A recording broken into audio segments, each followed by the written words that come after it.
Hello everybody and welcome back to another EDH deck tech idea. Today I'm talking about Ratadrabik of Urborg. He's a 4-mana 3/3 with Vigilance Ward 2 and other zombies you control have Vigilance. He also has a triggered ability which says whenever another legendary creature you control dies, create a token that's a copy of that creature, except it's not legendary and it's a 2/2 black zombie in addition to its other types and colors.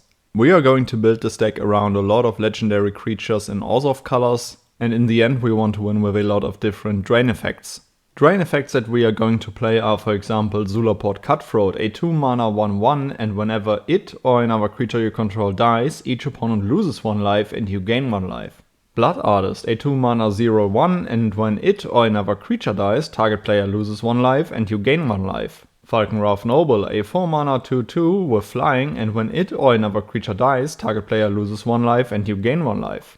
Cruel Celebrant, a 2-mana 1/2, and when it or another creature or planeswalker you control dies, each opponent loses 1 life and you gain 1 life. Vein Ripper, a 6-mana 6/5 with flying, ward, so that your opponent needs to sacrifice a creature, and whenever a creature dies, target opponent loses 2 life and you gain 2 life. And coming to one of our first legends is Ran, Executioner Fane, a 2-mana 2/2, and whenever one or more other creatures you control die, each opponent loses 2 life and you gain 2 life. This ability only triggers once each turn. We want to play a lot of different legendary creatures in this deck while Ratadrabik is out and then sacrifice them for even more value. So we need instant speed sack outlets, for example like Phyrexian Altar, a 3-mana artifact, and sacrifice a creature to add 1 mana of any color.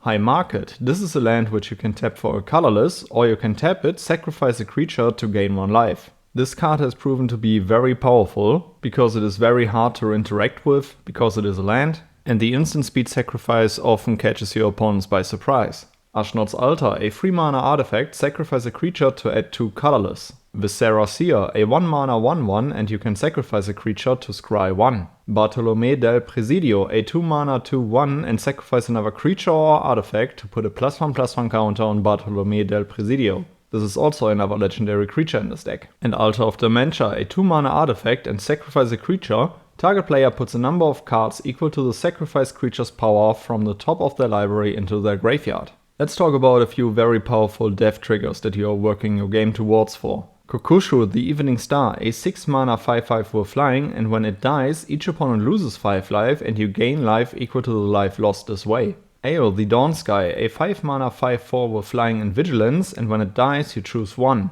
Either look at the top 7 cards of your library and put any number of non-land permanent cards with total mana value 4 or less from among them onto the battlefield. Put the rest on the bottom of your library in a random order. Or you can choose to put 2 +1/+1 counters on each permanent you control that's a creature or vehicle.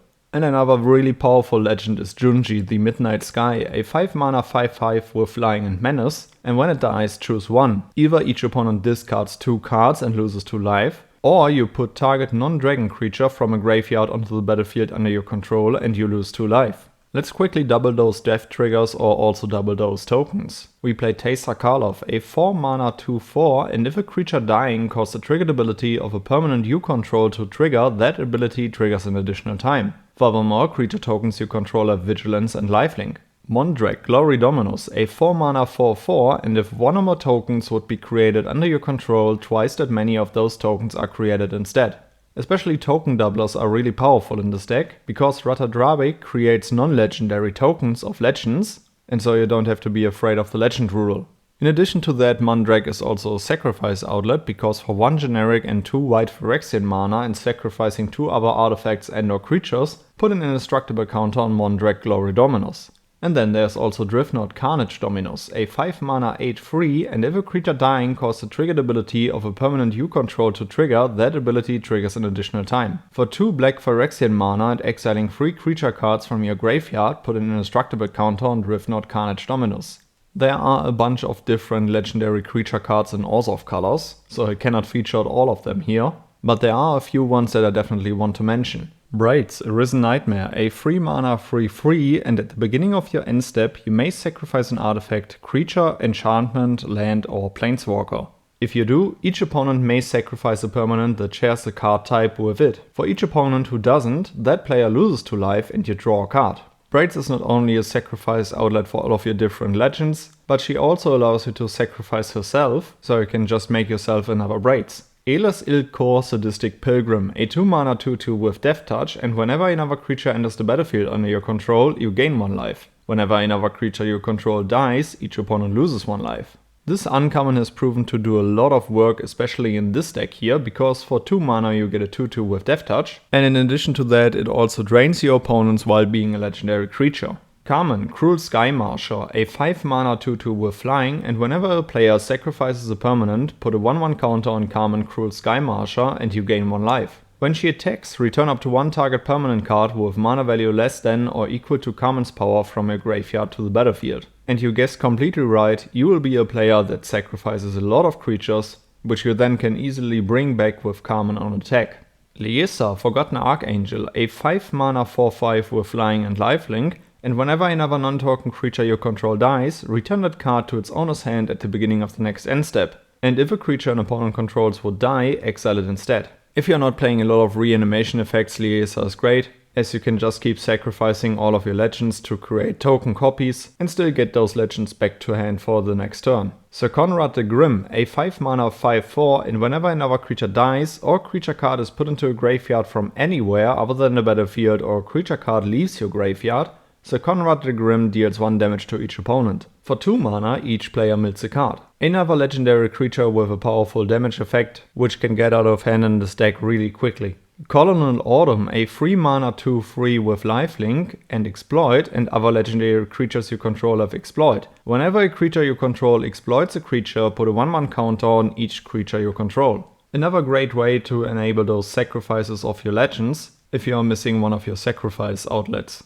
I have just talked about reanimating all of your creatures that you just sacrificed, but cards like A Living Death aren't that attractive for you, simply because you want to keep all of your tokens. So you can also play Wake the Dead, a 2 mana and X instant spell, which you can only cast during combat on an opponent's turn. Return X target creature cards from your graveyard to the battlefield and sacrifice those creatures at the beginning of the next end step. The great thing about this card is that it can surprise your opponents out of nowhere, and due to the fact that you are forced to sacrifice all of the returned creatures, you'll get even more tokens.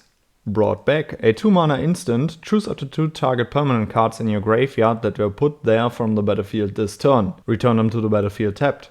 And also Yarkmoth's Vile Offering, which is a legendary sorcery for 5 mana, and put up to 1 target creature or planeswalker card from a graveyard onto the battlefield under your control, and you also destroy up to 1 target creature or planeswalker. But you have to exile Yarkmoth's Vile Offering.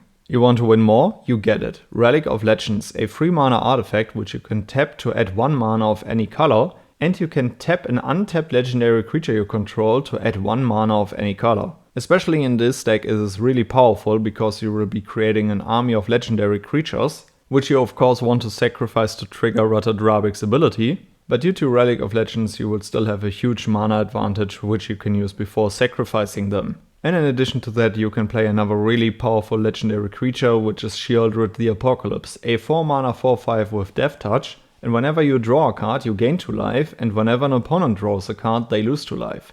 Alright guys, these were a few cards that I would feature in Ratadrabik of Urborg. Let me know down in the comments below which cards you would add to the deck, which legendary creature I shall feature next, and then I would say see you in the next one. Goodbye guys.